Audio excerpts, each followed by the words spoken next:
Hey, what's up? Welcome to the 6th episode of Movie Dumpster. We're talking Venom from 2005, directed by Jim Gillespie. I'm Joe Lascola. I'm Sean O'Rourke. I'm Connor McGraw, and... Yeah, welcome to the dumpster. Every soul that she ever met was inside that suitcase. So if those snakes got set free and if they killed Ray, the evil of countless souls is inside of him right now.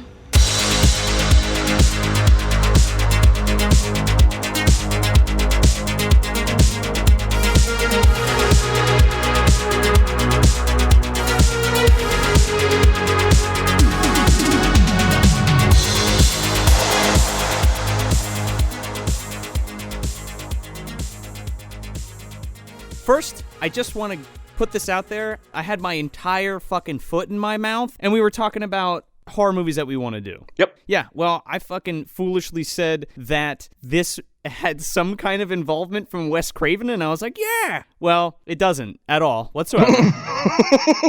He didn't direct it, he didn't produce it, he didn't write it, he didn't do shit for this fucking movie, and I have no idea why I was drawing that connection. But yeah, I'm a big old dumbass. Instead, you get the director of I Know What You Did Last Summer. Basically making the same film with a different villain. You're telling me? Holy shit! He also did I See You with Sylvester Stallone. Oh, really? Yeah, that was like the only other notable movie he directed. Oh, I'm thinking See No Evil with Kane. No. I don't even know what the fuck this shit's about. I've never actually seen it. I vaguely remember liking that movie, Connor. It's not bad. It's worth it to watch Kane kill someone by shoving a cell phone down someone's throat. Yes. It's pretty awesome. So, this movie has 3 screenwriters, okay? And all of them have only written for fucking video games. Oh. Yeah, I read that on Wikipedia. I thought that was kind of interesting. With the exception of Brandon Boyce, he's one of the writers, and I believe one of the original concept guys. He wrote the screenplay for Apt Pupil and Milk. Really? Which is really strange, yeah. Wow, those are 2 movies I would never think of when talking about this fucking uneventful trite. Exactly. But, like, you got 3 fucking writers on this, okay? But all they've written is fucking video games. Like, what? And this movie was supposed to coincide with the release of a video game. Wait, what? Yeah, it was a video game script, and they were like, we should make a fucking movie out of this. What a fucking profoundly stupid idea. I mean, I love video games, and there are some really good games that have good stories, but, like, especially in 2005, I don't think there was too much in the video game space that was, like, blowing people out of their seats like a movie was. We're way off from that. Like, if this was done in, like, a kind of Until Dawn way, right, I can get on board with it if it was a video game. You know, you got some voodoo shit going on, you got a Jason Voorhees-esque bad guy. It's fine for a video game. It would be fine because in the thick of it, you'd have a bit of a different emotional reaction to it. When you're, like, outside of all this, you're like, this is so fucking... It's nothing. This movie is nothing. It's a big nothing. And to play off what you're saying, Connor, like, if it's a video game, like, you as the player has some kind of control over the events, you know. Yes. You know, it still could be a shit game at the end of the day, but at least you had some kind of input. This movie, you're just sitting there like, I have to suffer through this 90-minute experiment of absolute blandness, and there's nothing I can do about it. Not only do you have nothing to do, but the movie has nothing to do either. Abso-fucking-lutely not. It's fucking so boring. Like, I remember liking this movie, but yeah, it's a piece of shit. So, let's get down to the nitty-gritty of this. We open with an old woman doing some voodoo shit in a hole, and she's digging up this thing, and you don't know if it's a body or what, or if she's burying something or what have you. She digs up this suitcase, and she finds Jumanji, and she pulls it out. If only it was that simple. Then Eric could have rolled a double and, you know, got his ass out of Dodge. So she pulls out this suitcase, right? And we don't know what's in it, but there's something moving around inside. And then fast forward, we see these bunch of teens chilling at a fucking burger joint. It looks like a Sonic or something. It's all exterior and, it looks very local and homey. I wrote, they're hanging out at the local honker burger while Click 5's Just the Girl plays. Edgy. Get used to this fucking burger joint, because we're going to come back here like 6 fucking times. Because this is just one of the sets they were like, hey, we're just going to have to keep putting that right back in there. Get used to seeing the same 4 locations, just regurgitated. The same goddamn scene over and over and over again. So first we're introduced to, I believe it's the main chick, Eden. Do we see her first? Maybe. I don't remember anybody's names because I was instantly turned off to everyone I saw. I blocked everybody out except Meagan Goode because I had a big crush on her. I blocked everybody out except for Ray because Ray is the only character in this movie who I felt any kind of sympathy for. Ray gets it right up the ass. Which I'm going to get to in a few minutes once we actually get to his whole spiel. Yeah, so I wrote down pretty much all their names just as the movie, like, progressed. Every time, like, eventually, oh, okay, that's person's name. Oh, okay, that's that's their name. So you have, every stereotype from a horror movie, slasher ever. You've got Tammy and what was the other one's name? Patty. That's Bijou Philips. Yeah, so they're like kind of like the characters. Like Patty, what was her thing? She hangs out with the other one that is a they're kleptomaniacs or just kind of. I guess they're just nothing. I can't even tell you what they're there for. They're there to die. They're a bland caricature of mischievous. We're naughty teens, ha! Insert naughty teen, and there you go. Remember Jason X? Those two girls in the simulation? We love alcohol and premarital sex. That's exactly what they are. Think no further. The joke is on you, though, because these are real characters in this movie. Yes, that's the problem. So then you have the one from Ricky. Then you have the secondary protagonist, Eric, who is Eden's ex-boyfriend, you find out, and his best friend, Sean, who's kind of a prick. Oh. Yeah, but Eric's a real piece of shit, too. We'll get to that. Yeah. But and then there's two other characters that work with Eden that are a little less prominent in the film till the later half. Are her coworker and friend, Rachel, and then her other coworker, Cece, which you find out shortly after the character is introduced that actually that old woman from the beginning of the movie is her grandmother. So we're hanging out at this burger joint, and all these kids are just drinking because that's what they do throughout this whole movie. Literally every scene, they're either drinking at the fast food place, they're drinking down by the lake, they're drinking down at the gas station. That's all they're doing. They're teenagers. Yeah, I know they're teenagers, but there's no good story elements to any of them. This is a horror movie that is so content with resting on its fucking laurels and not doing anything out of the box at all. Yeah, I mean, like, even the main character, like, even her, like, Eden, she has a little bit of a character that they delve into somewhat. For like a second. But even her, she's pretty bland other than that. It's all completely inconsequential, though. None of it matters.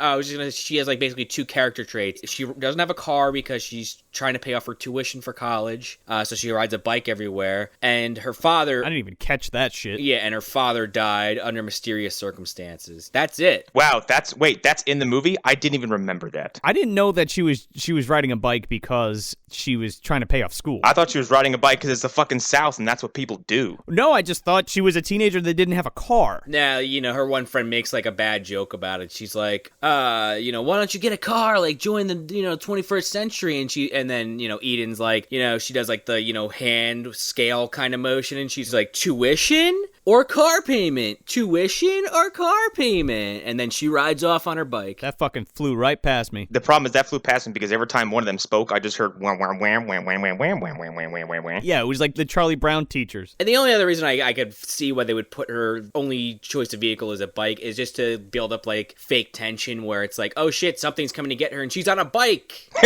Never followed up on. That doesn't even fucking happen. And then later in the movie, she's driving a fucking stick shift giant truck. What are you talking about?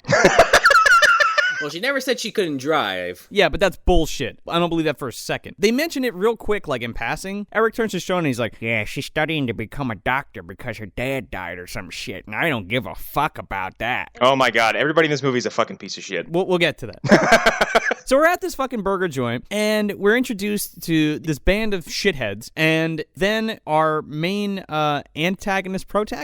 What do you want to call him? You know what? He's the protagonist in my mind. This is Ray's movie. It's totally Ray's movie, but like, Ray doesn't deserve the shit that he's getting whatsoever. No, God no. First of all, they do so much to make him seem like someone you might get a weird feeling about. He drives a full-on fucking Jeepers Creepers truck, like, and he's got like tattoos, and he looks like he hasn't shaved in a few days. He's dirty, but then you look at him and go, like, he just looks like a fucking trucker. Like, that's a trucker. There's nothing wrong with him. He looks like Greaser Greg. That's exactly what he is. He's like one of those guys from the 50s that like just became a grease monkey and owns a gas station. He's an older, lonely dude who drives a truck. Of course he's unhappy. He's old man Marley. He's a tough guy with a heart of gold. Yeah, we're given no villainous impulses from him. Like, we're not told in any way that he might be some kind of a bad dude. Like, he's not Fred Krueger. Like, there's nothing about him that you could go look at him and go, oh, he's nasty. He's not touching kids. He's not killing anybody. He's a stereotype. He's a guy, like you said, Joe, a guy with just tattoos who's minding his own business, but he's got a nasty scar on his face, so he must be bad. bad. That's what it was. His scar. Everyone's like, ugh, he's got a scar. I'm like, oh, okay, that makes him a bad guy, I guess. How'd you get that scar, eating pineapple? So poor Ray pulls up to this burger joint, and all these kids are drinking, getting drunk, and all he wants is his food. And he obviously comes here every night because Rachel is working in the joint while the rest of her friends sit outside and just get hammered. And she pulls up his order, and he comes and gets it, and he gives it to her, what have you. Then Bijou Philips, for whatever reason, is talking about her tits, and she gets up, and Ray's eating his fucking hamburger in his truck, and she's pulls her tits out, and she's like, hey Ray, wanna see my tits? Nope, can't have them. And then runs back to the group of kids, instead of, that's something you would do and run away. But she's running away 10 feet away. No, she just runs backwards, she's still in the line of sight, and Ray just fucking rolls up his window. He's like, I don't want them fucking tits. Yeah, and he finishes his beer. He's also again, he's just this dude is I just want to eat my fucking sandwich. Leave me the fuck alone. But you don't want to fuck with that guy. He probably has killed someone or Yeah, I mean, they definitely try to put the idea in your head that he looks bad, but he's not a bad guy. But then he's in his car, fucking down in a Budweiser. Well, his life does suck. I mean, let's not mince words here. Hey, he's the Happy Towing Company. Oh, yeah. Or something like that. Want to pump my fucking gas? Yeah, it's called Happy Time Gas Station or whatever. Was there anything in between here and the big, I guess, origin for what he becomes? No. We just go right to that? It's just nothing. It's just some more scenes of them fucking around, talking about literally nothing, and then Rachel leaves for the night to go home. So she's riding her bike, and Eric rolls up on her, and he's like, hey, babe, what's up? Are we, still together? You, broke up with me. And she's like, the fuck you talking about, asshole? Are we broken up? What's happening? Oh, my God. She's like, you fucking broke up with me, jerk off. And he's like, no, what? Oh, dude, no way. That's not how I remember it. That's not how it happened. I just said some really fucked up shit to you, and you never talked to me again. You gotta keep in mind, too, he decides to park his vehicle on a one-way bridge. Okay, yes, this is very important, because this is leading to why everyone in this movie is a piece of shit. They don't give a fuck about anything. It is a one-way street, and they are taking up all of the room.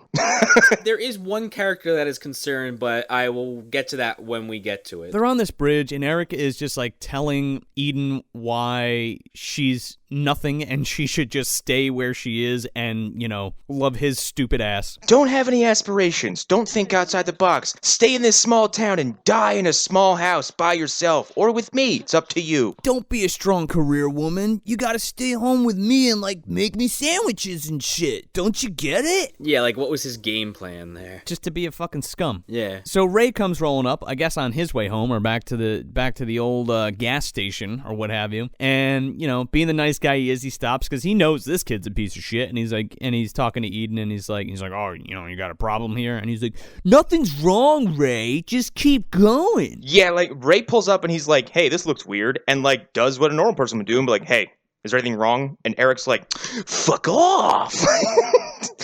Yeah. Would you just leave already, Ray? He keeps calling him Ray. You go away, Scarface. And I'm like, this guy's gonna get out of his car and beat you with a fucking tire iron. You watch your mouth. Yeah, they're also scared of him, but then they mouth off to him. It's also Ray, again, we're given no indication that he's a bad dude, but you take one look at me and go I wouldn't fuck with him. Yeah, you wouldn't fuck with this guy. Not in a million fucking years. Ray changes the subject. He's like, hey, asshole, you're fucking parked on a one-way bridge, right? And he's like, well, you're in the middle of it, dude. And then I shit you not, literally right after that exchange of dialogue, the fucking voodoo grandma comes tear-assing around this corner and just fucking crashes right into his fucking car and then falls off the bridge. So she's it's like that scene in Ghost Dad where he's teetering on the fucking bridge. It's Beetlejuice. It's they're teetering off the side of the fucking tunnel there. So they're all like, holy shit, what the fuck? And Ray's like, yeah, see what happens, stupid ass, when you park on a fucking one-way bridge? And he even says, he's like, this is your fucking fault. Stop being an asshole. Yeah, and he's like, no, it's your fault, man. Here is why this movie belongs to Ray. Because in the midst of all this chaos with an unconscious woman whose car is teetering over the edge, he leaps into action, grabs this woman, takes her out of the car, and then he goes back because he's like, oh, she has stuff here. He's like, I'll grab this too. Well, she keeps saying to him, get something, suitcase. So he's like, oh, it's important. I better get this.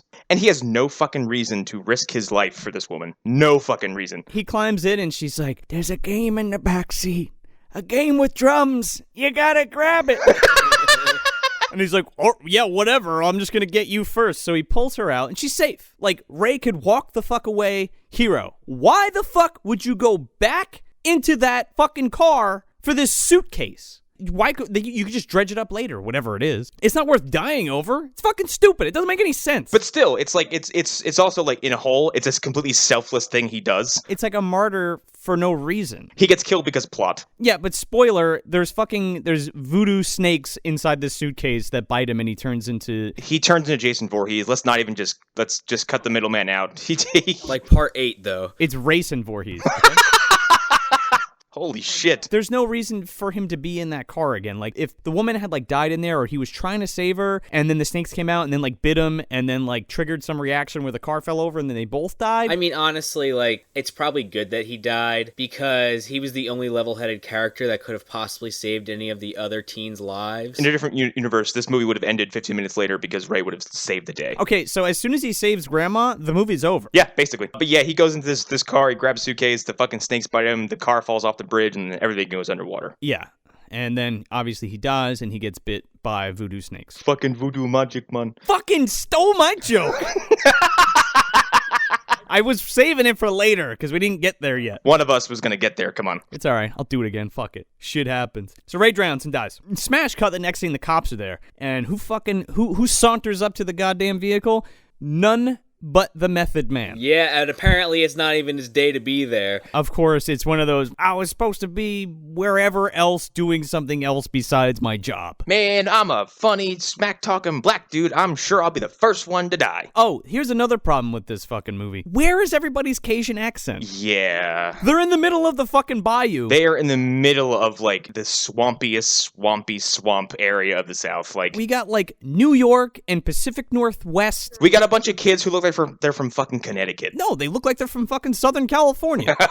Especially Eric. He stands out like a sore thumb. Oh, yeah, don't you know there? There's a few times where he slips, and that's what he sounds like. I don't know. But there's not a Cajun accent to be fucking had in this movie, which is bullshit. Grandma dies for reasons, because we're not even shown that she has a fatal injury. She's just like, they just cut to her in the ambulance, and she did. I guess she has some kind of, like, brain injury, like Richard Gere's wife in Mothman Prophecies, when she, like, smacks her fucking head on the window. So Cece gets there. And she's like, oh no, my grandma, what happened? She's like, was there a suitcase? And Method Man's like, yeah. Which just proved your point that, like, okay, let the suitcase just go off the edge because we can immediately retrieve it. Yeah, like, well, now that it's open. Yeah, it's right here. Yeah.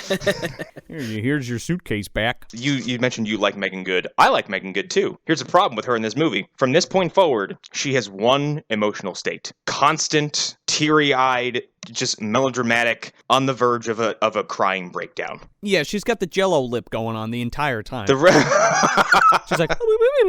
The whole movie, she is just whimpering and looking sad and pathetic the whole time. She could do more than she's actually letting on. Yeah. And it starts to come out, and it's like, what the fuck? Why didn't you fucking do that before? Well, yeah, and like I kind of like hinted at earlier, like she's like takes over the role of like the most level-headed character, but like all the while, like you guys just said, like being totally terrified. Exactly. So she's like, oh shit, there's some voodoo shit going down, and I gotta leave. You gotta take me to my grandmother's house right away. Cece is basically, unfortunately, her character is just living, breathing lore dump. She's there for expository explanations of everything. In, like, the worst way. I mean, I'm watching this movie sitting there like, why isn't she the main character? She's the only one that has a fucking clue what's going on. Yeah, that's a good point. I didn't even think about that. That's a good point. Exactly. But it's more compelling, like, as we find out later, like, her grandmother used to be like a really famous mumbo that used to take these snakes and suck the evil out of people. And that's cool as shit. And it's pretty fucking cool. And, like, when they're talking about that, it's like, oh, that's a good idea. But we never explore that. Instead, we're stuck with fucking Eden, who wants to be doctor. Like, who gives a shit about that character? It's much more cooler if we stuck with Cece, and this was like a whole bloodline thing, you know what I mean? Because you had an entire voodoo-themed horror film as opposed to a by-the-numbers, like, sterile slasher movie. That's my problem with this movie, is like, there's something good there, but we just never get there. Yeah. So we cut to the morgue. This is the part where you get to hear Ray's death rattle. Oh, yeah. Mr. Gurgles. Okay. Did anybody else catch the guy on the phone and he's like, oh, yeah, no, this is crazy because remember old man Harley who died in the mill fire? So old man Marley was in this fucking movie. No. He says old man Harley. Oh. And I'm like, wait a second. I was like, are you fucking referencing Ed Harley? Like Ed Harley from fucking Pumpkinhead right now? Because Probably. that's all I wanted to watch Holy instead of this shit. fucking movie was Pumpkinhead. It's like exactly the same. I completely missed that reference. If it was a reference, it may be just like weird coincidental writing. I guess, but that's really shitty. Like, if you're gonna rip off Pumpkinhead, you know, Yeah. you're gonna write the reference right into it like that? While your shitty movie is happening, don't subconsciously remind me that I could be watching something better. Exactly, because that's all I want to do. I was like, you know what? I feel like watching fucking Pumpkinhead now. And I just want to watch Home Alone, apparently. So yeah, like you said, Sean, he has his death rattle and he just like burps, and this guy like comes around and like squeezes some water out of his belly, and he's like, it's cool, he's fine. Just had a little gas. He's fine. He's dead. Now he's full on Jason Voorhees. Any shred of a character he had left is gone. Now he's just walking crowbarman. He's bad Voodoo man, and he's coming for you. He's fucking Ghost Rider with that shit. Breaking that chain out. What, they do a fake out where they look back, the body's gone, and then like, weren't we treated to our first of many off-screen kills? Yeah, that's true. They don't show it, do they? The guy working in the morgue is kind of like, you know, probably doing the right thing, like checking it out, but like not quite. There's just like blanks in my memory between like stuff that is only important to the advancement of the plot, and everything else my brain was like, this is completely inconsequential, you don't need it. Yeah, I mean, they just basically show him walking around the morgue, and then, like, as he's about to go back to the phone, like, Ray fucking jumps through a window at the camera, and then it cuts. A bird, I'm scared. Jim Gillespie loves that fucking window shit, because he does it like 3 fucking times, and I know what you did last summer. And there was literally no reason for Ray to leave the fucking place and then jump back through the fucking window to kill this guy. Like, what or why? He goes out the exit and makes a big loop around the building. This window's perfect. And he's like, oh shit, I forgot about that guy on the phone. Oh man, if I jump with my legs just forward enough, I'll come in like Jason from part 7. It'd be great. With no payoff. That's the thing with this character. Like, I mean, I don't want to jump the gun on the plot, but it's like they set this up when they finally do start to explain it a little more, that this guy is basically just brought back to life through this snake bite, essentially, and his only goal is to murder to feed this god. And, you know, if that's... Is it a god, or they're like collecting souls or some shit? So, I don't know if I fully got it right, but yeah, something in that vein. But if that's the case, why isn't he literally, like, he should be literally just walking up to people and killing them. Like, why is he, like, so conniving and what? I like, it doesn't add up for me. Everything is so contrived. Yeah, okay, he jumps through a window. Okay, that's kind of cool, I guess, but why wouldn't... If your job is to collect souls, you don't need to be picky about it. Just go collect them. Yeah, he should have just walked up to the guy at the phone and killed him. I mean, I get it's a movie, blah, blah, blah, but it just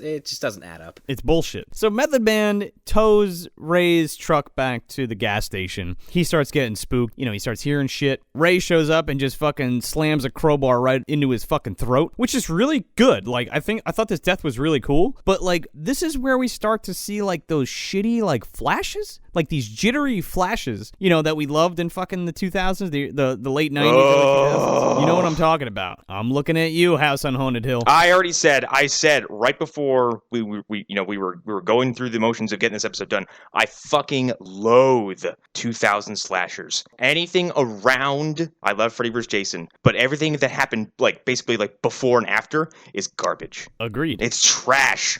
It's a pile of trash. Those urban legend movies? Yikes. Yeah, all the summer sequels. I'm not crazy about Scream 3. I don't like any of the Screams. Fucking Cry Wolf and all that stupid shit that came out. Oh my god, Cry Wolf! Get the fuck out of here! Yep.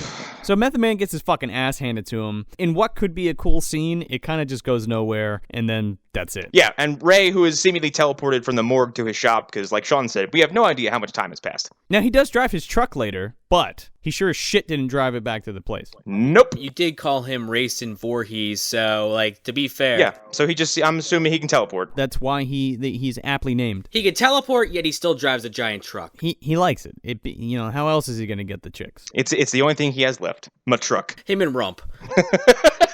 Could you imagine that? Like, Rumpelstiltskin versus Venom? Oh my god.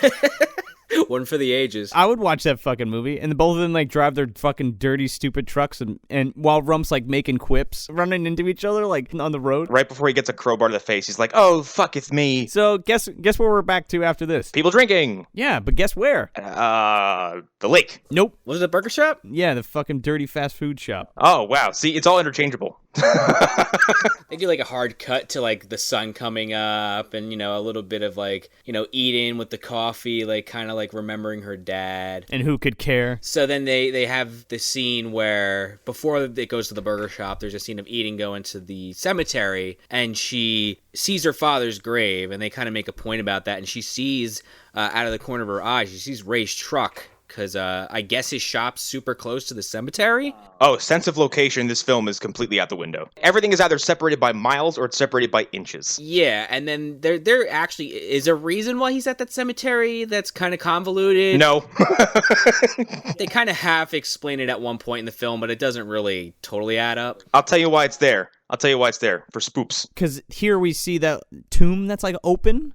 The little mausoleum. Exactly. And, like, that's where he goes to fucking do his business with the dead bodies. But, like, we're never told why he has to fucking go there. It's mentioned at one point where Cece said something along the lines of, like, he needs to find, like, a sacred grounds to do his dirty work, essentially. Okay, I guess. Whatever. Sure. Or something. But anyway, she sees his truck there and is kind of like, whoa, what the fuck was that about? Like, I thought he was dead. And then you go to the burger shop where Tammy and Patty are talking with Ricky about how they're going to go to the mall and shoplift some more stuff. These people's fucking names. They're talking about, we're in the middle of the fucking bayou, and she's like, we're going to go to the mall and go to Abercrombie. It's like, you're going to fucking Marshall's or Caldor. All right? You're not going to fucking Abercrombie. The nearest mall is 2 towns over. Don't fucking joke with me. So they say we got to go to the mall, but then they go to Ray's to like get gas or fill up her tires with air. Is that what happens? Yeah, I don't even remember how they got to Ray's shop at all. I'm not sure why they were there. They were there to get killed. Yeah, exactly. Tammy pulls over to get air in her tires from a dead guy, and then Patty goes, "Oh, I got to use the bathroom." "Oh, you're going to use a dead guy's bathroom?" And it's beyond me that this woman wouldn't just fucking go to the side of the building that's about 10 feet in front of her and just pop a squat. Instead, she legitimately looks for the fucking bathroom in this, like,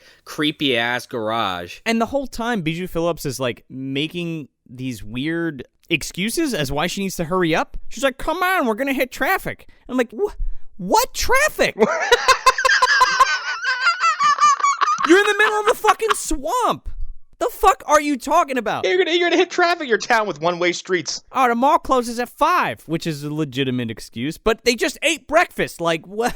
Yeah, man, we gotta get going. The fucking dirt road is gonna be packed. And meanwhile, she's there berating her friend to hurry the hell up in the bathroom, and then she takes the time to go fucking help herself to the cash register. Okay, if you're gonna steal a dead guy's money, like, why wouldn't you just take it all? Like, you already decided to be a scumbag. It's not like you can only be a quarter scumbag and like, be a little nice and, like, leave some money still in the drawer. Yeah, like, who's that money for? Does she leave a little bit of money? Yeah, she, like, takes it all, and then she's like, and she, like, second guesses herself and puts back, like, $5. And it's like, what? Like, oh, I didn't take all of it. You know, I was going to put it back later. I only stole a little bit of money from a dead guy. It's okay. That's like walking to someone, like, body in the street, opening up their wallet, taking their debit card, and going, what? I left his cash. All I wanted was a fucking Slurpee, man. Well, I just want to go to the mall. Go to Abercrombie. The one who wins the bathroom gets killed first, does she not? We don't even see it. Yep, you don't see anything. She comes in like there's just, like, body parts. No, Bijou Philips walks into the back, and she's like, hey, Patty, you in here? Patty? And she, like, walks in, and she sees this pool of blood. It's a fucking massive puddle. It's like someone fucking skinned a deer right there. It's huge. And she's at the door, and she sees this giant blood puddle. And the next cut, she's like a step away from it, and she literally puts her foot in it, and then does this like completely like exaggerated fall into it. I paused the movie and walked out of the room when this happened because I couldn't believe that we were stooping to this level. If you want to do the blood gag, that's fine, but it's done so fucking poorly in this section. It's like, how did you fuck that up? It's contrived just to fall on the sword of cliche. That's it. That's all it's done for. This movie's so lazy. So she falls on her ass, and Patty's hanging from the fucking ceiling. Were there like hooks and chains and everything? Yeah. Why is Ray's garage set up with several dozen hooks and chains? Because the Cenobites are bunking down in fucking Ray's garage. So Patty's hanging from the fucking ceiling, because Jesus wept, and all of a sudden Ray comes out of nowhere with, like, this CO2 hose, I guess? Yeah, what the fuck was that? He takes the CO2 hose, and he's like, hey, audience, you see this? And he fucking presses the button, and it, like, shoots CO2 on this fucking car part, and he's like, yeah, look at that. It freezes shit. Oh, check this out. And she screams, and then he fucking hoses the the camera. And we see nothing. It's so bad. We don't see anything. There's no payoff to this. Although beforehand, she does the dumbass thing of, like, as opposed to running for her life, what is she like? It's after she slips in the blood, she somehow ends up crawling. She crawls underneath a jacked up car. And then Ray is like, oh, well, you're dumb. And then he just fucking drops a car on her because she's an idiot and deserved it. And that was fine. Yeah, that's cool. I would prefer if he just dropped the whole car on her and that's how she died. It's just this whole sequence is just shot like shit. It's just garbage. At the very least, House of Wax had cool shit in it. Because that's kind of what this movie reminded me for some reason. I kind of like the remake of House of Wax. I like House of Wax. Like, House of Wax gives you the fucking payoff of seeing Paris Hilton get a pipe through the forehead. It delivers the goods, that's the thing. That movie plays out a lot more like the original Tourist Trap. And this movie just gives you nothing. It deliberately withholds any kind of, like, horror movie payoff at every turn. So now our body counts up to 4, and not a single one of these has, impacted the movie whatsoever. So I believe we go to... You go to the lake next. We go to the lake next, okay. I love this. It's like, now we're at are we at the burger place? Are we at the lake? Are we at the gas station again? Who knows? I could give a shit. So we're at the lake, blah, blah, fucking blah. We find out that Sean is Ray's kid. Plot twist! This fucking plot thread is, like... non-existent? They lean on this so fucking hard, and then towards the end they're just like, what do you mean he's his son? We completely forgot about this. You have two characters that you could really play... Like, again, you have Cece and you have Sean that you can play with and make this movie interesting, and we just don't. We're just like, oh yeah, he's Ray's kid. There's no payoff. And it's like, okay, so what's the deal? Are we gonna have, like, a father-son, like, face-off, or what? Nope. You had a good chance at actually doing some character development, and they just backed off. Effort? What do you mean? They say interesting things in passing, and then just talk about nothing. And it was like, wait a second, what the fuck? What? He's like, oh, I'm drunk, man, and I hate my dad, and my dad's not dead, and he's back or whatever. And I have mixed feelings about it. Oh, I'm gonna go ride my motorcycle. And he jumps on his fucking moped and just takes off to go to the gas station. This is the scene that's been killing me for weeks. I'm mad and drunk. And his girlfriend's like, Eric, go after Sean. He's drunk. So he's like, okay, gotta go take care of it. And then magically it's nighttime. But by the way, it's like 4 o'clock in the summer. So it's gotta be what? 8:30, 9 o'clock at this point? Yeah. So it took them 4 hours to get back to the fucking gas station. 4 hours to get back to the fucking gas station, which, by the way, we were just at the gas station. Yep. And this dude's got to be sober by now, no? But he's not. No, he's still drinking. No, he's still fucking pounding them back. And then he goes on this whimpering tirade about how he's gonna grow up to be a gas station junkie, whatever the fuck, and then just starts yelling, "Ring my bell, Eric! Ring my bell!" Stomping on the fucking... This drove me fucking bananas. He's like, oh, yeah, I guess my dad's dead now, so I'm gonna be the town freak or whatever. I'm gonna be a tree. Ring my bell, Eric. Ring my bell. I'm gonna get some tattoos and a scar on my face. You see this? Ring my bell. You gonna ring my bell, Eric? It's just fucking so stupid. Okay, this is the one character that you've invested any time in, and now you've made me want to see him dead right now. It's just infuriating. So he gets all pissed off. He's like, oh, I hate my dad. And he goes inside, he starts fucking shit up. It's already a mess in there, so he's just, like, making an improvement. I guess, like, his grade school picture, like, falls out of a folder or some shit. And he's like, oh, Ray really did care. He was like my dad. I didn't get to, like, make amends with him before he died. Now, this isn't said, but this is, like, what it was kind of making me think about. Oh, no, it's a total visual implication, and again, they do nothing with it. It goes absolutely nowhere. Like, they could have taken this time to, like, have a scene between Sean and Eric where, like, oh,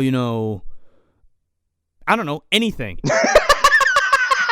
It could have been anything about his relationship with his father. That's some box art quotes right there. I don't know, anything. That little like his Hall of Fame hissy fit, like, it feels like it goes on for 5 minutes. I bet after they filmed that, they were, like, walking around like, woo! man, that was good in the can. That was quality. This is where they discover some bodies. Correct? So after he finds the picture, he just, like, leaves, and Eric's, like, standing in there, and then outside you hear, like, off screen, he's like, oh, shit, man! And then Eric runs out, and he's just, like, throwing up. It's just a fucking slaughterhouse in the garage. They see a giant puddle of blood that has some kind, like, of satanic symbols on the ground. Yeah, like, there's these snake symbols and shit, like, on the ground. At this point, like, everything just blends together, because I feel like we do a breakneck run for the climax, which drags on and on and on and on and on and on. So they find all this shit at the garage, like the symbols and all the bodies and shit. And then don't we just cut to Cece's house? Yeah, nobody goes to the cops.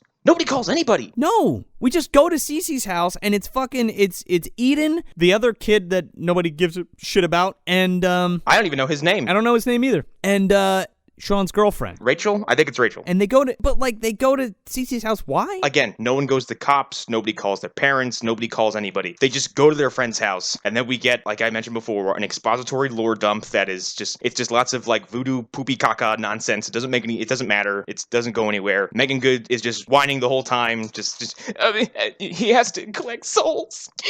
She's like, oh, Ray's back. And Cece's like, oh, I knew it. We're like, okay, so what's happening? And she's like, well, you see, my grandmother was a mumbo, and she had these snakes. It would suck the evil semen out of everybody. Or something. You're not told why she does this, or how she does this, or why it matters at all. It's just that she did it, and here we are. And after what seems to be a few minutes of bickering, like, all of a sudden, Ray is just there. They go outside, and his truck is there. Yeah, his truck's there. Yeah, but why? I forget, like, how he shows up there. No, they run out, and Rachel's little doom buggy's fucking flipped over. Oh, they go to leave. Sean, why the fuck did they even go to Cece's house in the first place? They went there because Eden realizes, wait, Cece, the second she saw her grandmother dead, she, like, knew something was wrong about the suitcase. Oh, okay. But again, put this in a real world situation. If I stumble upon a garage full of blood and weird ass symbols, I'm calling every cop in the area, in the next state. I'm calling everybody. But you're also not Eric. Yeah. And this point, they're like, we gotta go to our weird friend's house. I just realized that, like, right before Method Man dies, doesn't he, like, call in and he's like, oh, there's a problem, and then he gets fucking shanked? Yeah, he's like he doesn't give his location for some odd reason, but yeah. Yeah, but we never hear another word about it. Like, No. And they knew that he was going to drop off Ray's truck. We also never see another police officer in the rest of the movie. They totally mention it, because when they're at the lake, it comes up, and that's why Eden's like, shit, like, maybe Cece knows something. Because they mentioned the guy from the morgue, they mentioned the cop, and they mention a couple other characters that they know for a fact are either missing or I guess missing. They don't know they're dead because they don't find the bodies till the end of the film. But yeah, it definitely comes up. Yeah, they go outside and they're like, I guess that's what the bottom of a car looks like. Oh, hey, Ray, what's going on?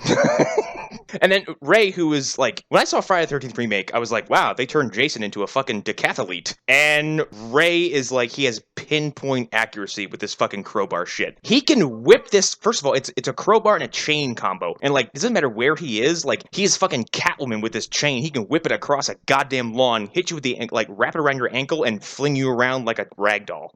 From like 100 feet away. He fucking whips his crowbar at Rachel and, like, knocks her to the ground. If she got hit with this fucking... This is the first of people getting hit with things that defy the law of physics, okay?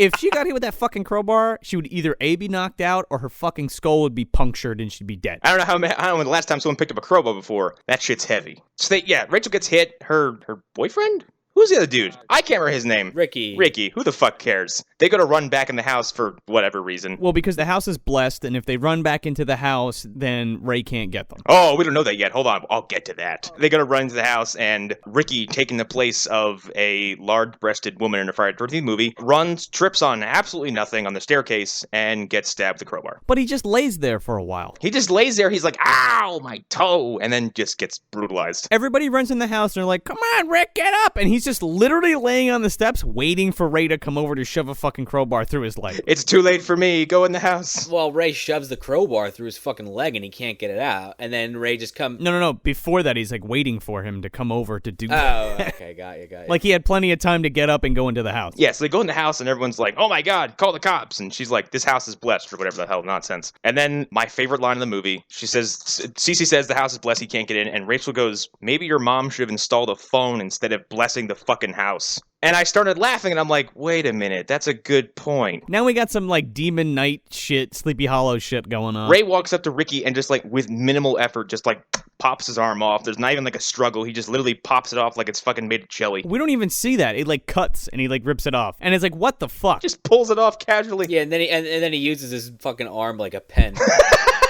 And he puts a big S on the house for whatever reason. Yeah. It doesn't do anything. And then we get, like, don't we get more lore dump? Yeah, which we kind of already, like, covered, but, like, it's explained a little bit more about, like, how they could possibly beat this thing, but no one really wants to listen. And then Sean and Eric show up, and basically Ray tries to take them out. Oh, that's right, and this is where they get it. This is where somebody has a shotgun, right? Yeah. Before that, Cece's like, I don't know how to stop it. Like, I'm not a real mumbo. And it's just like, you have the snakehead amulet necklace thing. And she's like, I don't know what to do with it. I was a real bad student. And, like, another character that doesn't know what to do with it later just figures it out. And all it is just showing it to fucking Ray. That's all it is. And then he hisses like a vampire. Like, it's literally the necklace that controls the snakes. So why the fuck wouldn't she just put it on and try that in the first place? She's the granddaughter of this voodoo priestess. Like, how does she not know that? I like how, like we mentioned before, it should be her movie. And it's like the writers just took it from her and handed it to somebody else who's far less interesting.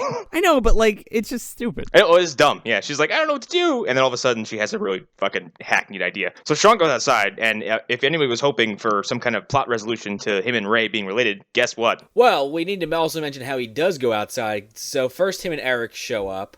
And they run in because they see, like, the undead Ray. And, basically they talk about how, oh, yeah, he can't get us while we're in here, so we're safe. But Sean stands in the one fucking spot that he could get at him. He stands right in front of this giant window, and Ray just fucking pulls his old Ghost Rider move and fucking whips the chain at him. Ray scorpions his ass out of the window. He gets fucking headless horseman right through the fucking window.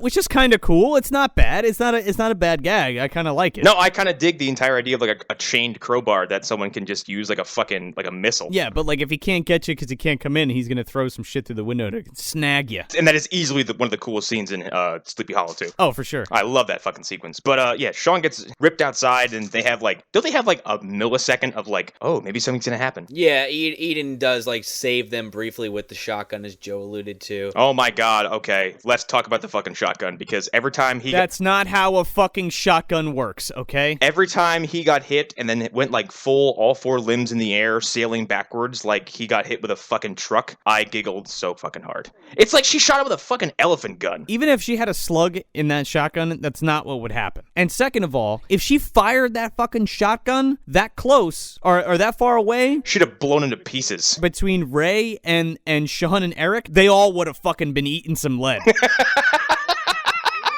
Oh my god, wait, you're right. Doesn't she shoot it from, like, the fucking steps? Dude, she shoots it from so far away that spread is fucking hitting everybody, not just Ray. Yeah, he sells it like he was 5 feet away, but even if he was 5 feet away and she shot him with that gun, first of all, that thing is huge, and like I said, it looks like an elephant gun. She'd have blasted his torso into 15 pieces. It would have cut him in half. So Ray comes back and they can't stop him. And they're like, oh, everybody get back to the house, get back to the house. And then Sean stands up and he's just like looking at Ray and Ray's looking at him. And he walks over and they're like, Sean, get out of there. And he's just looking at him. So Ray comes up and he's like, all right, just stand there while I kill you, okay? All right, great. Good night, son. And that's it. He's fucking dead. Yeah, that's it. That's this plot thread they spent so much time, well, they spent some time developing, is just tossed out the window. I mean, as shitty as it would be, there's like no one-liner there, like, oh, dad, or I love you, dad, or some shit like that. It's just silence between the two of them, and then he gets fucking gutted by a crowbar. It would have been at least halfway decent if they had like a fucking Kylo Han Solo moment, but nope, nothing. So Ray kills Sean. Stabbed, disposed of, moving on. And then somehow they have enough time to pick up Sean and run into the house? Oh, that's because Eden blasts him again from 100 feet away with more slugs.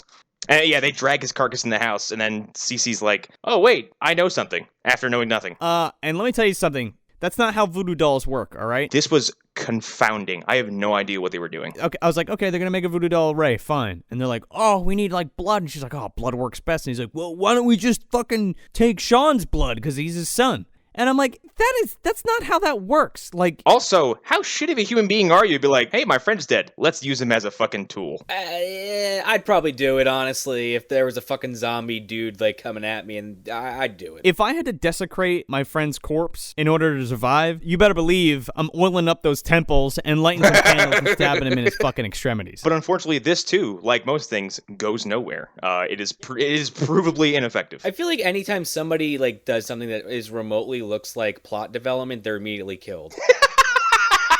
Like, the movie doesn't want anything to be explained or, like, have any story to it. They're like, no, Tom, we gotta snuff that fire right now. It almost feels vindictive. It's like the WWE. Oh my god, don't get me started. It's like the WWE. Anytime somebody actually starts to get, like, over, they just fucking, like, kill their character. Oh, they walk up and slit that dude's throat. Good night, Dolph Ziggler. Have a nice night. And that's what this movie feels like. It feels vindictive. Like, anytime you get some, like, a glimmer of, like, ooh, something entertaining, like, it's almost like the director might come up and go, no. I wonder if the director of Venom also now works for Monday Night Raw. It honestly wouldn't surprise me, considering how terrible that fucking company is. Anyway, that's a different rant for a different show that doesn't exist right now. So Cece comes back into the room, like, in a completely different costume, because you need the right attire or else you can't mumbo right. Yeah, and meanwhile, while she's getting ready for the ceremony, Eden's like, oh, you guys keeping an eye on Ray out there? Oh, he's gone, by the way. Who? No one can fucking just look out the window and see if this guy's, like, still where they saw him last. Here's the thing. I'm jumping ahead maybe a minute or two. How do you not know that someone has walked up to your house and has rigged possibly a very, very heavy chain and hook to the corner of your porch?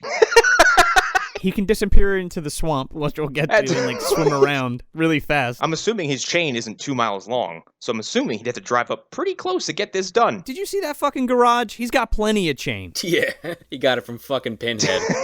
He's got wholesale at fucking Cenobites or Us, man. He's ready to go. You're telling me, not only did they not see him, they didn't hear him drive up on the property and rig their house. He's outside fucking army crawling around the yard. He's like, they can't see me. Fucking Metal Gear theme is playing in the background. Dun, dun, dun, dun, dun. So Ray rips one of the pillars off the deck of the house. Now, this wouldn't happen. All that would happen is if you rip that pillar, or if you broke that pillar... The house would have collapsed like a Jenga tower. No, it wouldn't. It would just, that part of the foundation would just start to sag. He literally rips a symmetrical piece of this fucking house away from the rest of it. He rips a quadrant of this fucking swamp mansion. Like the fucking wood floor was perforated and the ceiling and the walls, and it just pops right out. Conveniently with two of our main characters on that section of the floor. Yeah, there's two people conveniently in that corner. So he rips it off, and he turns around, and Eric and Rachel are on this piece, and they split. And then now, I guess, Ray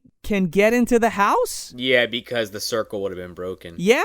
I think that's bullshit, honestly. Yeah, okay, it's whatever. Ray gets in the house, and they stab Sean's leg a few times, and, like, Ray's like, bah, my thigh! And he hits the ground, and then the only person who could stop this person is then immediately, unceremoniously killed off. Well, Cece can't run because when he pulls the piece of house off, like a big giant beam falls on her. Also, her death, okay, remember how we ragged on Rawhead Rex for having, like, really terrible practical effects for everybody's death? Yeah. This dude straight up slashes Cece's throat, and then what looks like a scuff mark appears, and she just falls over and dies. And literally no blood. No blood. He slashes her throat.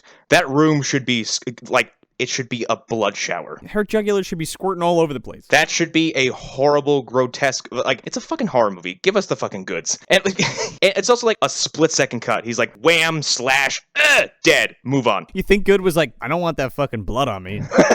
Don't blood me up. And they're like, oh, come on. You better not bleed on me. Or they filmed a gory death scene, and some idiot in a tux walked up who had never been on set before and was like, don't have the violence. And then walked away. There's probably some production stories about why this movie is so fucking sterile. Because it's based off a fucking script for a video game. That's why. Like you said, like, in between all of this shit, you would be, like, game playing. You'd be going around killing people or trying to figure something out, like unlock a door or something. Or something. Yeah, anything. Also, this is a video game. He would have taken her head off. Let's be real. Yeah. Could have popped her head off like a cork. That's the real sin of this movie. Like, all of the goods just aren't there. That's what I said before, but this movie just, it feels like it deliberately withholds anything good from you on purpose. But it's rated R. Like, I should be seeing all this shit. I know, and for what reason? I don't know. Oh, because they drop a few F-bombs. Oh, no. South Park does that every fucking night. Yeah, oh yeah. Language is evil, and so are boobies. Which there wasn't even any nudity in this movie. No. So Eric and Rachel find Muldoon's Jeep and, like, pull it around the side. And then he's like, oh, come on, get in the car, Eden, let's go. She jumps in the car, and they speed off, and then we get our chase scene, our car chase scene in this movie, which is like a mashup of, like, Jeepers Creepers and the T-Rex pursuit of Jurassic Park. Yes, which all ultimately leads to a bunch of dumbass teenagers killing their friend. For no reason. This is the dumbest shit I've ever seen. Okay. Ray once again displays his unrivaled skills with a chain and a crowbar. Throws his chain from his car into the other car around Rachel's neck and yanks her over to his truck. Perfectly. Which is kind of cool. It's awesome. So then, like, someone from the other vehicle, our heroes, grabs her by the ankles, and now we have this Looney Tunes-esque struggle where Rachel is just suspended between two cars like the fucking Hitcher or some shit. And then, like, it goes on for a few seconds, then both cars look up and see, like, a conveniently forked road with a spiky tree, whatever. The proverbial fork that's in the middle of the fork in the road. Yes. It's a spike. It's a fucking spike. It's a fallen tree with, like, this sharp-ass trunk sticking out. And they fucking watch their friend die because now they see it coming. It's like the fucking steamroll scene in Austin Powers. Everyone sees it coming. Okay, here's how you solve this. Ray has her. Let her go. Just let her go. What the... And let her try to, like, figure it out. Let her go. Worst case scenario, Ray gets her. Best case scenario, she frees herself and jumps off the truck and maybe breaks her leg. I'd rather take that chance. I'd rather fucking take the chance with the undead the snake zombie Voodoo than fucking get impaled by a tree. Yeah, and then you're literally, like, pulling her out to fucking just get impaled. And they first of all, these idiot characters hold on to her ankles. It is, like you just said, the steamroll sequence from Austin Powers. They're clutching her ankles going, oh no, and then just, like, let it happen. Eden literally says, like, right before she gets impaled, she's like, oh no. And I'm like, you gotta be fucking kidding me. Like, it happened. I just I'm chuckling. I'm like, you guys just killed your friend. That is your fault. Ray is only to blame because he's a fucking undead possessed killer. You guys are to blame because you're inept. You're fucking rock stupid. So then they end up back at the lagoon, but they're in the more, like, swampy area of it. One of the 4 locations we've been to, we're now back to. Naturally, mind the gators, but we're coming in. I was just gonna say that. There are fucking alligators in there. And you're just gonna walk right in there? Yeah. It's not like... Okay, I lived in Florida for a good chunk of my life. Alligators are very casual. They'll crawl up into your backyard. They will sunbathe on your fucking driveway if they have the chance. That's Florida. This is like bumfuck Louisiana, where like an alligator, like 4 alligators could be chilling in your backyard, let alone how many are sitting in the goddamn swamp. And we have locals that are just like, yeah, fuck it, let's just wade out into the fucking swamp. Like, that's the worst idea. That is the worst idea ever. And by the way, I'm fucking petrified of alligators because when you're a kindergartner and one is at your back door, that's a dinosaur. That's not a fucking reptile. That's a monster. Nah, fuck it, man. We're writing for a video game. All right, this is the scene where, like, you go through the swamp, right? And he pops out of different places, and you don't know where he's gonna pop out from.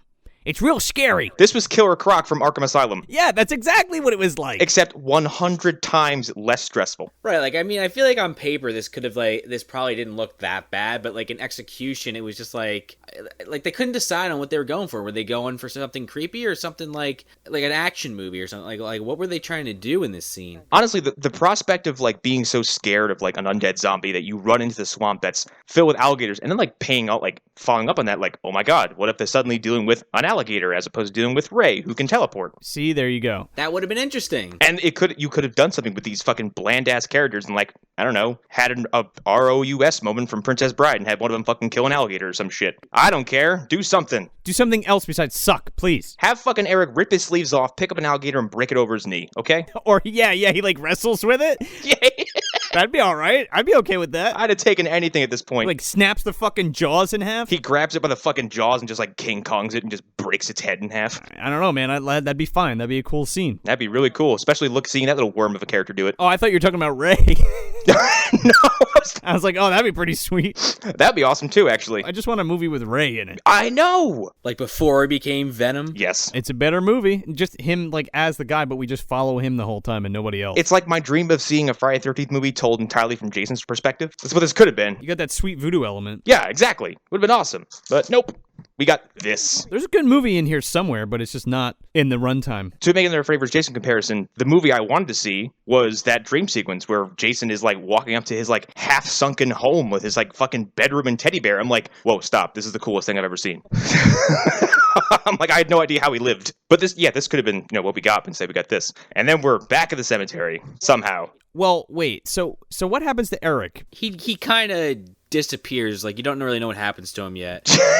Yes, I don't have an answer. Okay, so it's not just me then. I was like, wait a second. Is he dead or what? One of the reasons I initially watched this twice was because as soon as we got to this point, like, I was so bored. I got up and checked out. I went and did something else because I was so fucking agitated by how just dull this was. I was like, he's fucking gone. I don't care anymore. And got up and like went to the store and got fried chicken. So apparently the swamp is right next to the cemetery. So Eden goes back to the cemetery and she sees that mausoleum that's open again. LaCroix. Crack one of those fuckers open, would you? And we're going to Abercrombie, gonna have some LaCroix. So she runs into this little mausoleum and she finds like his secret stash of like voodoo shit. Pomplamoose, my favorite. Yeah, right next to the Gomez Adams fucking family fortune. Yeah, the fucking bears in there and everything.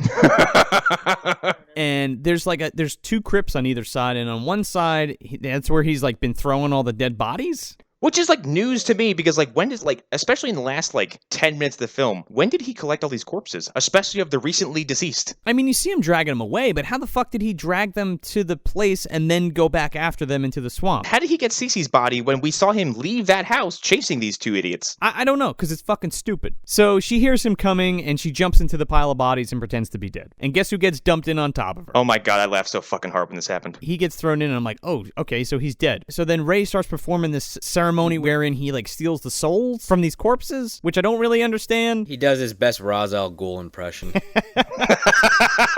We find out that he's not really dead, and he like opens his eyes, and Eden is looking at him, and she's like, oh god, I can't believe he's dead. He opens his eyes, and she goes, she literally gasps the loudest gasp in fucking cinema history, and then Ray's like, what the fuck was that? Ray just walks up and just pops him in the head with a knife. He grabs a fucking screwdriver and he walks in. Oh yeah. And he goes to grab Eden, and then he starts like moaning to like get his attention away from her, and he picks this fucking dude up and just drives this screwdriver through his fucking skull, which is fine. But this is the part that's fucking bullshit. The whole time Eden is like pretty much sitting up looking at him and Ray. Yeah, how did Ray not notice the woman who has evaded him? Exactly. Is in the fucking crypt with all of his trophies. Not only is she right there, but she's wide-eyed watching him do this. She's having a physical reaction to it. Yeah, exactly. Like, how do you not see that right in front of you? Especially with the eyes in the back of his back. Yeah, those are the snakes like running through his body. Yeah, is that what that was? So the snake, the evil voodoo snakes can like run through his body, and like they peek out like holes in his back and shit, so he's got like eyes in the back of his head. Oh. Okay, I got you. By the way, the movie has about 10 minutes left. This is the first time you see this ability. See, you could have played with that, but nobody gave a fuck. It's like the fucking Ouroboros from like RE6. Of all the games, you had to go to that one. The one I hate the most. The snakes are cooler than that whole game. So he just disposes of Eric in a really comical way, because like you're kind of led to believe like, oh, maybe these two have a future together, because like maybe they'll fix the relationship. Maybe he'll be like, maybe this town is too small. We should leave together. Nope, screwdriver to the head. And it's like, oh, okay. Well, I didn't see that coming. But then she tries to stop Ray. Well, what was she thinking? She grabs a fucking knife and goes for one of the eyes on him. It's not a knife. It's a screwdriver. Oh, it's a screw. Oh, well, yeah. She rips it out of his head, right? That is fucked, by the way. That is fucked. Like, she pulls a screwdriver out of her own dead boyfriend's head. Yeah, but she was so surprised that he was alive, but doesn't think a fucking damn thing of pulling the screwdriver out of his head. Yeah. Oh, thanks for this. No problem. My hang-up was like, she shot this dude with a shotgun twice and it did nothing. What does she think she's going to accomplish with this thing? And where is she going to stab him? Is she going to stab him in the head? I don't know what she was aiming for. I thought she was aiming for one of the eyes, but then it clearly saw her, so that wasn't going to happen. Because it's stupid. That's, again, box art, because it's stupid. Little quotes. Then they get into some kind of fucking fisticuff nonsense where they end up in the second crypt. They're like fighting each other, and he dispatches everybody in like 2 seconds. And, she's the final girl, and I get it and everything, but like, make it a little bit more more believable. Okay, forget believable. What about exciting? This was so fucking dull. Like, fucking Monica Keena has a better fucking display against both Freddy and Jason in Freddy vs. Jason, and I keep referencing that because it's the best 2000s era slasher, okay? That girl gets her ass kicked. Eden gets, like, thrown up against the wall, but, like, with no repercussions. She just gets the fuck back up. He throws her into the little crypt there. Well, they both kind of, like, do, like, a collar elbow tie-up, and then both end up in, like, the fucking crypt. She sets him on fire. Oh, yeah, she hits him with a candelabra or something, doesn't she? Yeah, she, like, throws a bottle of whiskey or some shit at him, and he lights up on fire, and she stabs him with a candelabra, and then, like, dumps him into this fucking crypt. But she falls down there with him. Yeah, he, like, grabs her by the arm or some shit, and they fall on top of each other. And then, like, there's a gate down there for some reason. Why is there a door? I don't know, to separate, I don't even fucking know what. Like, a body goes in there. It's a fucking gate. Like, it's a gate with a lock and everything and shit. I'm like, isn't that where you'd put a dead body? Why is there, what are you gonna cut him in half? Do you, like, stand up the coffins and put two in there? This is where his body goes, and this is where we put his legs. That's where they bury the cone heads. That's where they bury the people in, like, the magic shows where they saw you in half. Yeah. This is where magic show victims go.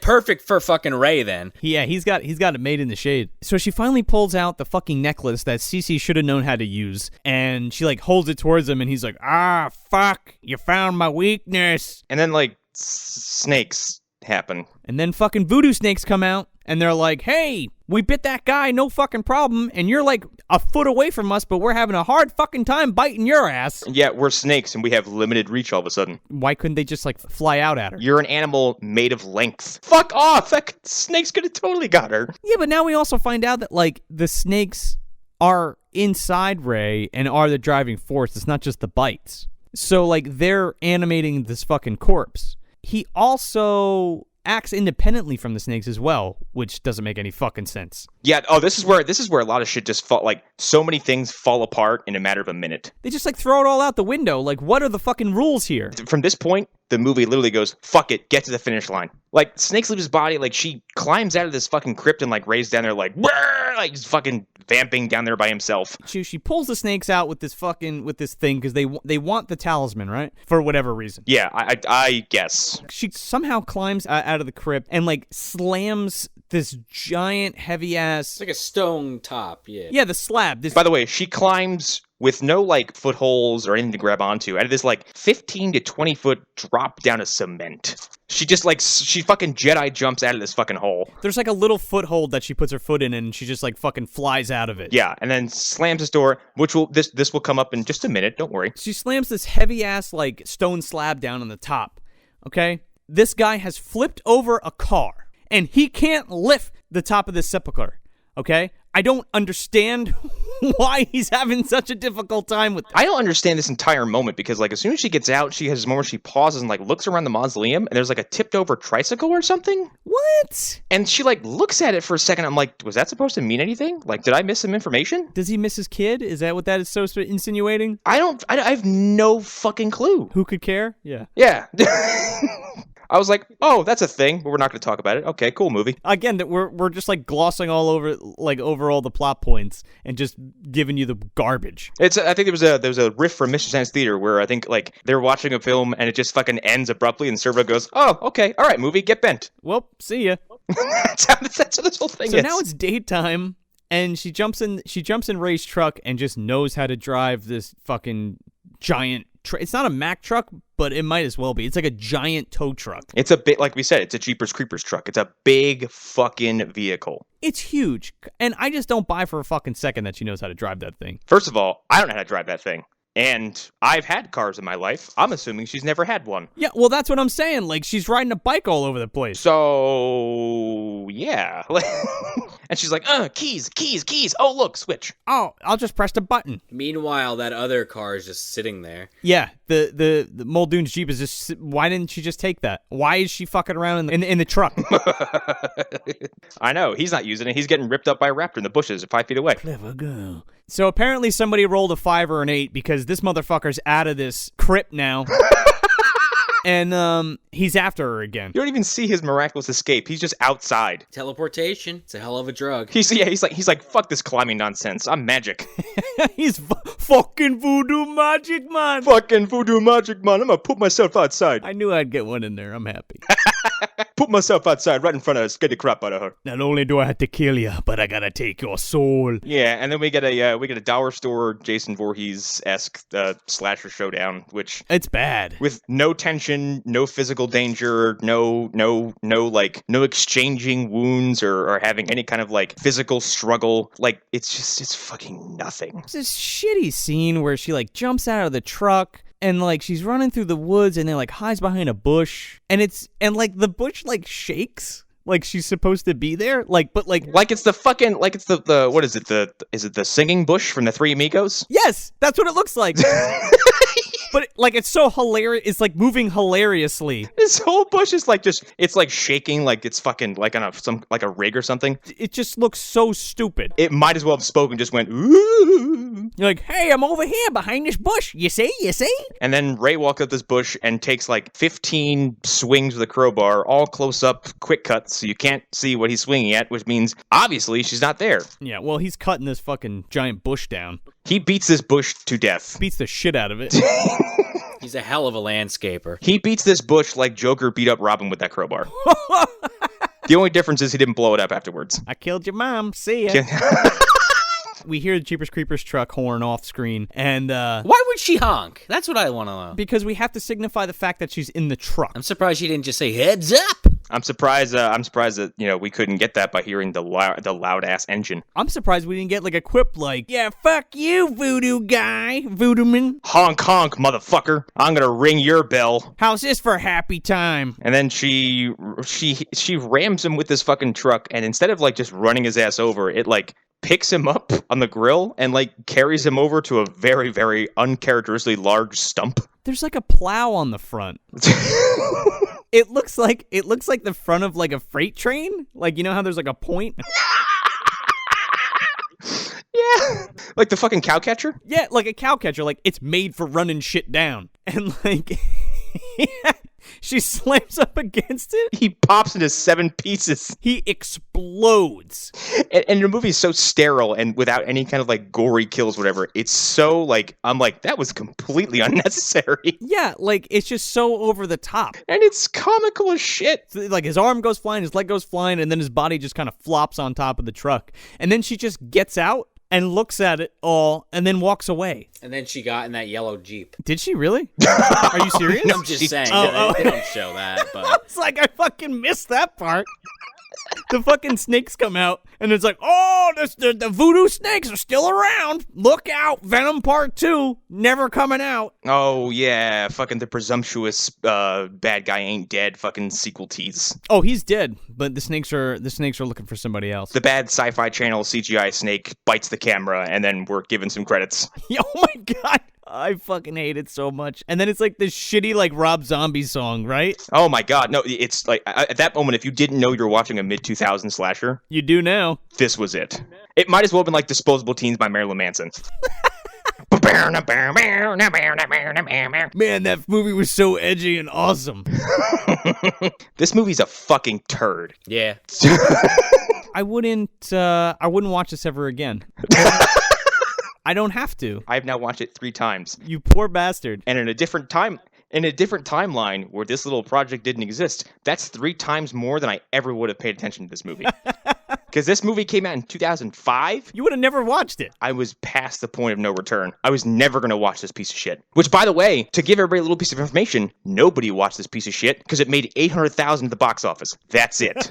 800,000. How much was it made for? I have no fucking idea, but I guarantee you it was more than that. You know what's sad about that, though? That movie made more than Osmosis Jones. Oh, that movie's got Bill Murray in it. This movie had nobody. That movie had a bunch of stars. Yeah, okay. Here we go. I guarantee you it cost almost as much to get Method Man to be in this movie than this movie made. I think that was like the whole budget was to get Method Man in this movie. Crap, we burned up our budget on hiring a rapper. That's why we can't do any cool kills. Fuck. It's a turd. I'm gonna quote we all know Matt Carrion. Yes. He has a quote to sum up how when he saw Catwoman, he just said, well, that was a movie. And this sure was a movie in that it meets the strict qualifications of actually existing as a film. Other than that, this film is nothing. This movie's not a movie. This is a fart on a bus. It's nothing. It comes and goes, and then like afterwards you're like, what was the point of anything? Yeah. Yeah. I was gonna say, like, you know, just to start like rating it as far as like the dumpster is concerned, like where we put it in the dumpster. And I was thinking, like, you take this movie and you put it in the trash and you'd shove it as far down as you possibly could until you couldn't push anymore, and then just like years later, it's still in there. It's like in the corner of the dumpster. They can't get it out because it's just that big of a piece of shit that it's just like stuck in there. It's in a box that's stuck to some like garbage grime that's just like permanently glued this thing to the metal, and it's never leaving that spot. That dirty stain in the bottom of the fucking dumpster that never comes out. Of everything we've watched so far, like this is the one that has like it's completely and utterly irredeemable. Like even what yesterday's Target, like it's a super weird convoluted time travel movie with one of the Baldwins. That's at least conversation worthy. This is like, hey, what's Venom about? I don't know. We were struggling through this whole fucking podcast. Yes. Grasping at straws. Voodoo guy kills some shit or something. You ever seen My Bloody Valentine? And you seen any 80s slasher movie? No. You've seen it. Yeah. My Bloody Valentine's good. Fucking heads and shoulders above this piece of shit. Oh my god, every 80s slasher movie is like, Happy Birthday to Me is head and shoulders above this fucking movie. Okay. Yeah, for sure. First of all, slashers were at their peak, obviously, in the 80s. Like, you can just grab a year and watch 4 or 5, and you're like, those were all at least watchable. I harped on 2000 slashers for this whole episode for a reason. It's like, it's the death knell of the slasher genre. Because think about it. When's the last big one we had in theaters? When did Valentine come out? 2000, I think. Like 2000, 2001-ish. The My Bloody Valentine remake. That is... Okay, that's a good... That's actually one of the better ones. That one's really good. Alien Covenant devolves into like a better slasher than this fucking movie was. Yeah, I'd rather watch Covenant than this.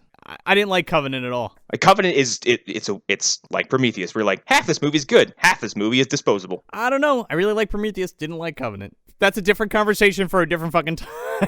Hey, I mean, maybe that fucking Groundhog's Day horror movie fucking that's coming out might be good. That looks really cool, and I can't wait to see it. I'm not going to say anything about it until I see it. I can't think the last time, like you said, I think My Bloody Valentine is the last time I went to a theater and like had a fantastic time watching a slasher film. It was so much fun. It was 3D. You got Tom Atkins. Like, come on. Yeah, what the, like, who gets a fucking pickaxe to the fucking chin? And they're not shying away from anything in that. They're showing everything. No, first of all, he gets the pickaxe to the chin, and then fucking Harry Warden rips his chin off and flings it at the screen. It's so good. It's good stuff, man. Definitely one of the better remakes. And the original My Bloody Valentine rules. Oh yeah, they're both good movies. And at that same year, Friday the 13th remake came out a month before that one. When did Texas Chainsaw come out? They were scattered throughout like 03, 05, because there was 2 of the ones that were remade from Platinum Dunes. Yeah, the big one was Texas Chainsaw. What was the other one? The Beginnings. Was it? No. It was Hills Have Eyes remake and Texas Chainsaw Massacre. Yes, that's right. Oh, I forgot the Hills Have Eyes remakes happened. That all kind of that was a big cluster, right? I feel like there was a lot of horror movies that came out. It was just like you guys were saying, like specifically slasher.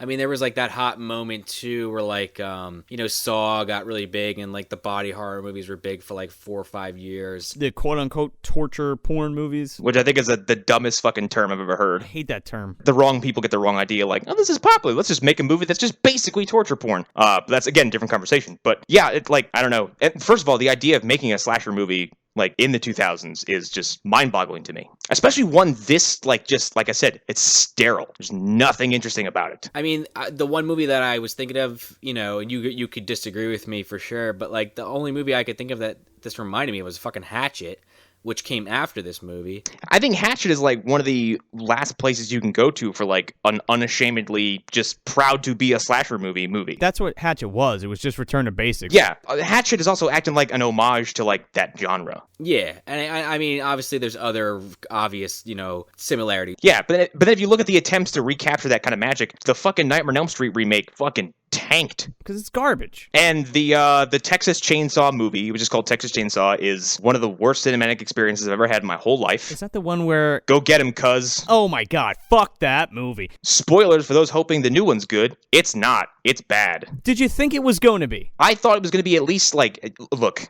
after the last one, I thought the only way to go was up. And it's somehow in times worse and in times just as bad.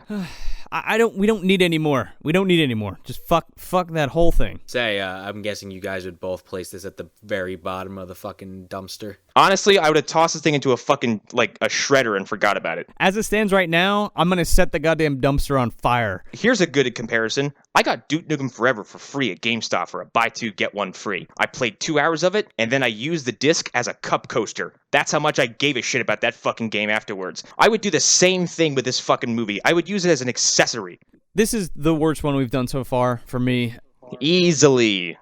Everything we watched has some kind of, like I said, novelty appeal. Like, Equilibrium has Christian Bale pre-Batman. Like I said, Yesterday's Target has a Baldwin. Rawhead Rex is a weird Clive Barker bastard child. This is just, there's, like, you walk out of it and go, hey, what was that? It was nothing. Please move on. All of those movies that we've done so far are actually, like, watchable. And you can get some kind of enjoyment from it, but this has nothing. It's just a vapid piece of shit. You can, like, fold laundry while watching this movie and not miss a thing.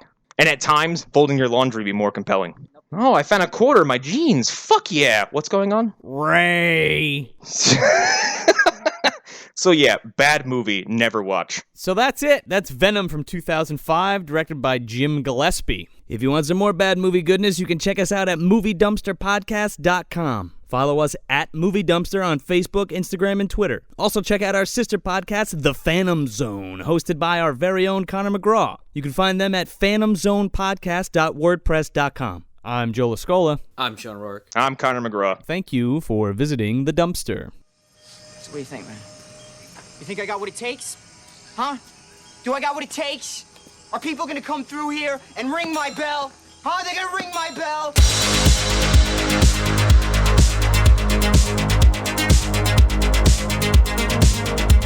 We'll be right back.